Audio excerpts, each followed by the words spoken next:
As a 16-year-old, Samuel Eto'o would move to Real Madrid to begin his career training under their youth academy. But he was only allowed to train with Real Madrid B because he was still a minor, and since Real Madrid B were relegated to the third-tier Segunda Division B, where non-European players weren't allowed to play, he would go through several loan spells before finally being signed with Mallorca in 2000. There, he would finally get some stable playing time and solidify his position in the starting lineup. You could say that Samuel Eto'o was kind of a late bloomer cause it did take him a few years to really start being recognized for his skills. As you could see, his performances weren't too good, and he would also go a couple of seasons with barely any playing time before Mallorca decided to pick him up. In his first year with Mallorca, he would score 6 goals in 19 appearances, which isn't really bad for a 19-year-old, but at the same time, wasn't necessarily anything you would consider amazing. But still, that first year loan with Mallorca was enough to convince them to sign him as a permanent player from Real Madrid. His second year was definitely an improvement as he would score 13 goals and have 3 assists in 33 appearances. Mallorca became a very positive environment for Eto'o, as his club president Matteo Alemany said, "I doubt if there's any other player in the world who would please the fans more." Eto'o himself even said, "I like it here in Mallorca, I've always been well looked after and the fans appreciate me." Also guys, keep in mind that a player's environment is very important towards their success, as we'll touch back on this later on. Eto'o stayed with Mallorca until 2004, where he would score 165 goals in 70 appearances, ultimately being the club's all-time leading goal scorer. But his club wasn't really successful, as they would only claim one piece of silverware in the 2002-2003 Copa del Rey title, in which he would score 2 goals in the final. In 2004, Eto'o's contract with Mallorca was coming to an end, and of course, he was a high priority target for many big clubs, specifically Barcelona and Real Madrid.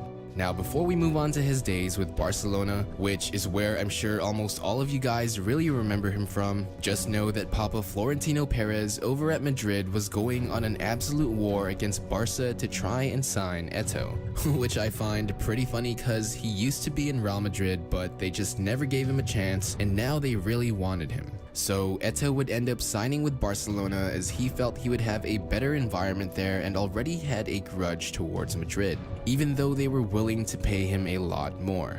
In his first year with Barcelona, they would win the La Liga title and he would score an impressive 29 goals in 45 appearances with a goal-scoring ratio of 0.65 goals a game. And fun fact, during Barcelona's end-of-season championship celebration, Eto'o was fined 12,000 euros for singing with the fans saying, "Madrid, back, salute the champions." So yeah, the man really didn't like Real Madrid, and with that song, Eto'o would truly begin his legendary career. Eto'o's second season with Barcelona would be the best performance of his career. He would score a monstrous 34 goals and have 10 assists in 47 games, winning the La Liga Golden Boot and helping his club win almost every title there was. They won the La Liga title, the Spanish Super Cup, and the Champions League title, in which he also scored in the final, ultimately completing the treble. But as we all know, 2005 was the year of his teammate Ronaldinho, as he was the Ballon d'Or winner for that year, while Eto'o ended up in 10th place, which is a bit sad as he was voted UEFA's best forward of the year, was placed in his second consecutive FIFA World 11, and won a historic third consecutive African Player of the Year award. In the 2006-2007 season, Eto'o would have his worst season for Barcelona, scoring 13 goals in 28 games, which isn't even bad at all, and would be considered great for any other player but decent by Eto'o's standards. The sad part was that in the beginning of the season, Eto'o suffered a ruptured meniscus on his right leg, which kept him out for a few months. In the 2007-2008 season, Eto'o would again miss out on a lot of games after re-aggravating his meniscus injury, but despite that, he still played really well for the amount of time he had on the pitch. scoring 18 goals and getting 4 assists in 28 games. And interestingly enough, he would score a hat-trick in just 23 minutes, which is the fastest by any Barcelona player in history. Then, just 2 games later, he would score 4 goals in a single half against Real Valladolid, which is absolutely ridiculous. Finally, in the 2008-2009 season, on his last year with Barcelona, Eto'o would have his highest scoring season for the club with 36 goals and 9 assists in 52 games. Barcelona would win the league title, the Copa del Rey title, and the Champions League title, where he would again score in the final against Manchester United, winning his second treble with the club. All in all, with Barcelona, Eto'o would score an amazing 130 goals in 199 appearances, having a goal-scoring ratio of 0.65 goals a game throughout those 5 years. Throughout that half-decade that he played for Barca, Eto'o would also lead his club in scoring for 4 out of the 5 years that he played, only being outperformed by Ronaldinho in 2006, which was the year that he got injured. And if you're wondering why he ever left Barca, we could never really know what exactly was going on behind the scenes, but a lot of it had to do with his relationship with coach Pep Guardiola, because they were only together for that last 2008-2009 season, and they had major success, but it was rumored that they never really had the best relationship. Another huge factor was probably Zlatan Ibrahimovic, as Barcelona and Inter Milan were involved in a trade in which Inter would send Zlatan to Barcelona, while Barcelona would go ahead and send Eto'o to Inter Milan. So in 2009, Samuel Eto'o would move on to Italy, where he would also have a legendary career playing for Inter Milan. In his first year, he would have 16 goals and 9 assists in 48 games, which wasn't the best by Eto'o standards, but was still good, and his team would go on to win the Serie A title, the Italian Super Cup, and the Champions League title, making Samuel Eto'o the only player in history to win 2 consecutive trebles with 2 different clubs. In the 2010-2011 season, Eto'o would have another monster year with 37 goals and 15 assists in 53 games, making it the highest goal-scoring season of his career. Eto'o would also be Serie A's top goal scorer, and his club would again win the league title, the Italian Super Cup, and the FIFA Club World Cup.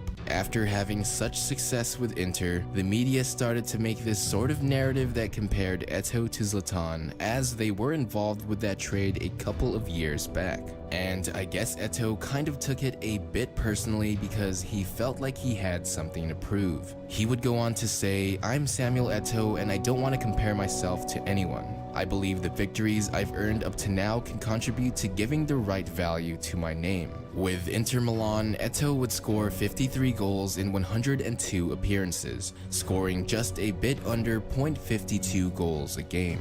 I personally consider this last year with Inter Milan to be Eto'o's end of his prime, because he would be turning 31 years old and was headed to the Russian Premier League to play for Anzi Makhachelia. And I hope you guys don't roast me on the comment section for completely butchering that pronunciation, because I normally get called out for all the bad pronunciation I have. Kinda going off topic right there, but yeah, in the 3 years he spent with the club, he would score 36 goals in 73 appearances, which is averaging just under 0.50 goals a game, or scoring 1 goal almost every other game he played. After that, he'd have a couple of seasons in the Premier League playing for Chelsea and Everton, where he did play well but clearly was not the same player as he'd gotten much older. Eto'o would then bounce around different teams playing in Italy and Turkey before finally signing with Qatar SC in the Qatar League, which, fun fact, is also the same league where footballing legend Xavi is still playing. So no, surprisingly enough, Eto'o isn't retired, which is pretty crazy since he's still playing professionally at the age of 37, which just goes to show you how much passion and love Eto'o still has for the game of football. In his entire career so far, Eto'o would score 356 goals in 730 appearances, averaging 0.49 goals a game throughout those 21 years of playing.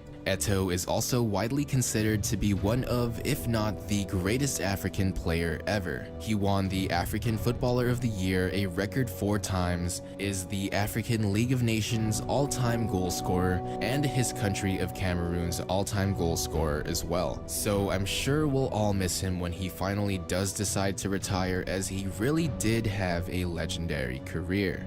So that's pretty much the end of the video. Sorry it took a while to upload this. I just recovered from the flu, so my voice is a lot better now, as you can tell. So I hope you guys didn't really mind my congested voice too much, and I appreciate all the patience. As always, if you did enjoy, don't forget to leave a like, as it really does help support my channel. And if you're new and want to see more videos like this, make sure you're subscribed and hit the notification bell so you don't miss out on anything, because while I was sick, I have been working on the research for another video, so that should be out as a little Christmas gift for you guys in a few days, so look forward to that. Once again, thank you guys so much for all the love and support. You guys are amazing, and I couldn't be doing this without you. So I hope you guys enjoy the holidays, and I'll see you in the next one.